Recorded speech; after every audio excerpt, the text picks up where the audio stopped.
m'appelle Louis Gallois. J'ai été patron d'industrie. Je ne le suis plus. Mais je vais vous parler d'industrie quand même. Et pour cela, je vais partir de la désindustrialisation. Non pas pour la raconter, parce que Nicolas Dufourcq l'a fait dans un bouquin désormais illustre, mais parce que je crois que ce n'est pas inutile de rappeler ce qu'a été le drame de la désindustrialisation dans ce pays. Des millions d'emplois perdus. Une balance commerciale structurellement déficitaire et qui le sera pendant encore longtemps. Une souveraineté écornée. Des fractures territoriales, des régions entières qui sont vues abandonnées. Et puis le sentiment de la part des Français qu'on était déclassés, qu'on était sur le déclin. Et la révolte vis-à-vis des élites qui n'ont pas su, n'ont pas pu ou n'ont pas voulu enrayer ce processus. Voilà la désindustrialisation. Mais dans ce drame, il y a un élément positif. C'est que tout le monde maintenant est convaincu que ça a été un drame. Et ça remet l'industrie au centre du jeu. Et je crois que maintenant, il faut parler de reconquête, de renaissance, je ne sais pas. Il paraît qu'il ne faut pas utiliser le terme réindustrialisation, donc je ne l'utilise pas. Mais c'est bien ça que j'ai à l'esprit. Et pour cela, il y a 3 choses à faire, au moins. La première, c'est d'expliquer que industrie et transition écologique, c'est lié. Il n'y aura pas de transition écologique s'il n'y a pas d'industrie. Parce que les éoliennes, c'est de l'industrie. Les panneaux solaires, c'est de l'industrie. Le nucléaire, c'est de l'industrie. Les batteries électriques pour l'automobile, c'est de l'industrie. Le manger mieux, c'est de l'industrie. La santé, c'est de l'industrie. Donc, toutes les réponses à la transition écologique et à la transition énergétique font appel à l'industrie. Je ne dis pas que l'industrie, c'est tout, mais il n'y aura rien sans l'industrie. Ou alors, nous importerons tout cela et nous ne ferons qu'accroître nos problèmes. Au contraire, c'est une chance parce que cette industrie nouvelle qui est liée à la transition écologique ou énergétique, elle peut être la base de la reconquête industrielle dans notre pays. Ça, c'est le premier point. C'est essentiel. Parce que quand je vois qu'en Bretagne, on refuse une usine de brie d'or ou une usine de safran parce qu'il ne faut plus faire d'industrie, je me dis, mais il y a quelque chose qui ne va pas. On a besoin d'industrie. Sinon, on importe. On a besoin d'industrie, sinon on ne sera pas partie prenante de la transition écologique et énergétique. Pour moi, ça, c'est le premier point.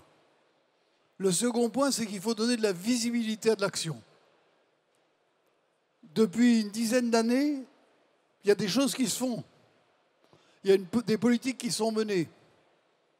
Elles ont permis d'enrayer le processus de désindustrialisation. Je ne dis pas de reconquérir, vraiment. On est tout à fait au début. Mais on a arrêté la dégringolade. Je crois que ça, c'est positif. Mais maintenant, il faut donner de la visibilité à cette politique, plus qu'elle n'en a. Et je vais dire quelque chose qui va vous faire sauter peut-être au plafond. Ben, il va falloir que l'État indique la direction et qu'il planifie sa propre action, qu'il dise où il veut aller et avec quels moyens et comment et avec quel calendrier. Il faut des lois de programmation, il faut que le Parlement s'en saisisse, il faut qu'il y ait un débat démocratique dans le pays sur ce sujet. Il faut que cette priorité soit incarnée, et incarnée d'abord au plus haut sommet de l'État, pas le président de la République. Moi, je propose des comités des conseils de planification industrielle présidés par le président de la République. Il faut que ça se voie, il faut que le pays sache où on veut l'emmener. C'est ça qui me paraît vraiment très important. Et puis un troisième axe, c'est qu'il faut raconter de belles histoires. De belles histoires de territoires, parce que dans notre pays, il y a des territoires qui sont en train de se réindustrialiser, de se développer. Et c'est très important. Je peux en citer quelques-uns. La Vendée, bassin de Vitré, bassin de Oyonnax, le bassin de Figeac, même des territoires meurtris comme Alès, qui sont en train de redémarrer avec l'énergie de tout le monde, des entreprises, des syndicats, des organismes de formation, des collectivités locales qui ont le rôle essentiel à jouer. Et l'État, il doit accompagner ces efforts. Mais ce sont de très belles histoires de coopération entre des différents acteurs qui ont permis des reconquêtes et de redémarrage industriel. Il y a des belles histoires d'entreprises aussi. On en a une foultitude. Je pense que tu en as plus que tout le monde a raconté. J'en prends une. 1983, les jeans. On fabrique à nouveau des jeans en France. On n'en fabriquait plus. Et on fabrique maintenant des jeans avec du chanvre cultivé dans le Gers. Ah, pas avec du chanvre, avec du coton, excusez-moi. Donc vous avez... Et c'est une belle entreprise. On a là une dynamique qui s'est créée. Puis on a de belles entreprises aussi de des grands groupes. Parce que moi, je ne suis pas l'ennemi des grands groupes, je n'ai été jamais que dans des grands groupes. Hein, toujours, je n'ai connu que les grands groupes. Ben, je suis assez fier de voir ce que fait Airbus face à Boeing. Ça montre de quoi on est capable. Il faut raconter ces belles histoires d'entreprise. Et puis il y a des belles histoires d'hommes, d'entrepreneurs qui ont pris des risques, qui sont attachés à l'idée de produire en France. Mais il n'y a pas que les entrepreneurs, il y a aussi les techniciens, il y a des ingénieurs, il y a des compagnons qui font un travail formidable. Quand on voit la résurgence des métiers d'art, on se dit qu'il y a vraiment quelque chose à raconter là-dedans pour à nouveau attirer les jeunes vers l'industrie, pour leur dire que c'est le plus beau métier du monde. Et moi, je peux vous dire que j'y ai passé du temps. Et je peux vous dire que si on est capable de donner du sens, si on est capable de donner des conditions de travail reconnues comme satisfaisantes, on peut attirer. Et tout cela, qu'est-ce que ça représente pour moi? Ça représente un grand projet pour le pays. Et ce projet, il est possible pour une raison simple, c'est qu'il y a un consensus là-dessus. Je l'ai dit, le drame de la désindustrialisation a un côté positif, c'est que maintenant tout le monde est conscient qu'il faut faire face. Eh bien, saisissons-nous de ça pour en faire un grand projet pour le pays. Un projet positif, rassembleur, et qui, à mon avis, traite vraiment en profondeur quelques-uns des problèmes que nous traversons. Je crois que c'est essentiel et c'est à cela que je vous appelle. Il y a des jeunes, c'est vous qui allez prendre le relais. Embarquez-nous dans l'industrie. Merci.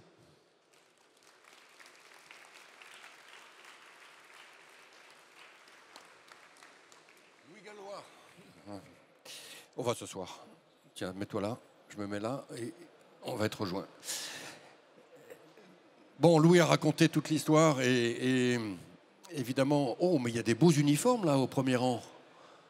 C'est les arts et métiers. Les arts et métiers sont venus en uniforme. Ça, c'est magnifique.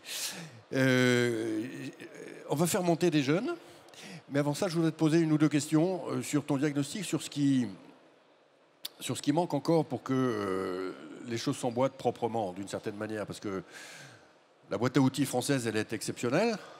Tout le monde est en train de s'y mettre. On en parlait dans le bus tout à l'heure. Là, on a emmené une quarantaine de jeunes venus de l'INSEC et d'une autre école dans le salon.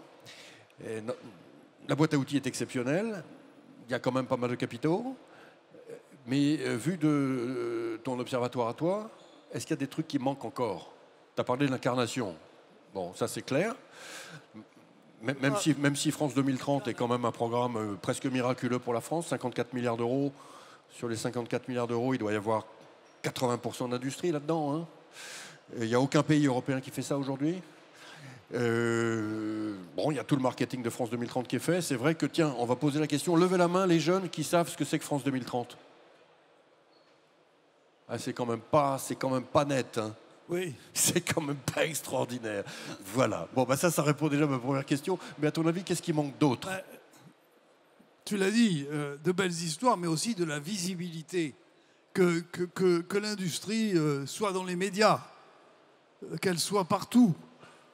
Et que ceux qui ont la responsabilité, c'est-à-dire les chefs d'entreprise, les responsables politiques, les élus locaux, jusqu'au président de la République, ils aient ce mot à la bouche, industrie. Ouais. Industrie, industrie.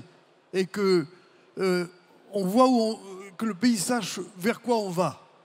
Ça ne sera pas facile. Parce que pour se réindustrialiser, évidemment, il faut faire des efforts, d'autant plus que les autres ne nous attendent pas. Ils sont eux-mêmes dans des processus de réindustrialisation. Il faut voir aux États-Unis comment ça se passe. La réindustrialisation à marche forcée. Il y a de nouveaux pays qui arrivent. Il y a la Chine, évidemment, mais maintenant vous avez l'Inde, l'Indonésie, le Brésil. Ces pays aussi veulent prendre leur part. Donc il va falloir que nous trouvions les créneaux sur lesquels nous sommes bons. Il y en a beaucoup. Il y en a beaucoup plus qu'on ne le croit. Il faut qu'on pousse ça et qu'on donne de la visibilité. Moi, je crois qu'il faut... L'action publique, maintenant, c'est un phare longue portée qui disent au pays où on va. Je pense qu'il faut vraiment insister sur ce point-là, notamment en ce moment, parce que les chiffres de la réindustrialisation, honnêtement, ils ne sont pas mauvais du tout. Ils ne sont pas encore excellents. On a ouvert 111 usines innovantes en 2023 contre 74 en 2022. Donc il y a une croissance. Le delta d'usines qui ouvrent et d'usines qui ferment est positif, mais il est positif de pas beaucoup. Il est positif d'une cinquantaine d'usines. À l'échelle de la France, ce n'est pas grand-chose. Donc, vous voyez renaître en France un réflexe assez gaulois que moi j'appelle l'analyse de l'impuissance, voire le défaitisme. Et vous commencez à voir refleurir des articles sur le thème « Ouais, en fait, ça marche pas. En fait, ça marche pas leur truc. » Bon. Le problème, c'est qu'il faut avoir en tête que ça va prendre 15 ans. Et quand Louis parle de marche forcée, fermez les yeux et voyez ce que c'est qu'une marche forcée. Vous avez tous fait de la montagne. Vous avez tous fait de la rando. Vous voyez ce que c'est que de marcher très longtemps, à un rythme constant, pour économiser vos forces. Les gazards, ils savent ce que c'est. Hein, bon, eh ben, imaginez que la France va devoir faire ça pendant 15 ans. Ça veut dire que pendant 15 ans, il va falloir qu'on ait une politique de l'offre stable, avec une prévisibilité des contraintes, des avantages, des inconvénients offerts aux chefs d'entreprise. Et surtout, à aucun moment, il ne faudra relâcher l'effort au motif qu'on aurait gagné ou au motif qu'on aurait perdu. On ne saura que dans 15 ans. Hein, c'est ça que Louis nous dit quand il parle de planification. Voilà. Donc c'est quelque chose qui est extraordinairement aspirationnel, avec, pour ce qui me concerne en tout cas, et je pense pour lui aussi, la conviction totale, et là c'est le patron de la BPI qui vous parle, qui est que si on le fait, on va réussir. Parce qu'il y a tout, on le voit bien dans ce salon. On a tout. Voilà. Et il nous manque peut-être encore la confiance en soi du pays pour sa propre industrie, hein, et la conscience de notre capacité à gagner, quoi, tout simplement. Vous savez bien, le problème français, c'est quand même essentiellement un problème de morale. Hein. C'est pour ça qu'on n'a pas gagné Roland-Garros depuis 1983. Et donc ça s'applique au sport comme ça s'applique à l'industrie. C'est les mêmes valeurs, c'est les mêmes ressorts instinctifs de volonté, de puissance et de confiance en soi. Voilà.